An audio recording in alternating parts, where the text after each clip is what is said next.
नमस्कार दोस्तों, स्वागत करते हैं एक और नई वीडियो में। भोजपुरी इंडस्ट्री की एक और शानदार फिल्म का आप सभी के बीच में रिलीज कर दिया गया है, जिस फिल्म के नाम है बच्चन। और बच्चन फिल्म को रिलीज कर दिया गया है एंटरटेन रंगीला के यूट्यूब चैनल पे। तो जो भी लोग इस फिल्म की अभी तक नहीं देखे हैं, एक बार एंटरटेन रंगीला के यूट्यूब चैनल पर इस फिल्म को देखिए, काफी शानदार ये फिल्म होने वाला है। इस फिल्म के स्टार कास्ट में नजर आएंगे यश कुमार मिश्रा और निधि झा, चांदनी सिंह जैसे बहुत सारे दिग्गज कलाकार इस फिल्म में काम किए हैं। इस फिल्म के स्टोरी और डायरेक्टर हैं धीरू यादव जी।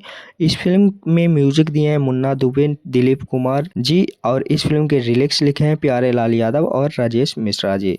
मुन्ना दुबे, भारत चौहान, इन चारों लोग मिलके यह फिल्म के लिरिक्स को लिखे हैं। और फिल्म काफ़ी ज़्यादा शानदार होने वाला है। फिल्म के कहानी लव स्टोरी और इमोशनली टाइप के दिखाया गया है। तो जो भी लोग अभी तक नहीं देखे हैं, एक बार ज़रूर यह फिल्म का देखिए, काफ़ी शानदार कहानी वाली यह फिल्म होने वाला है।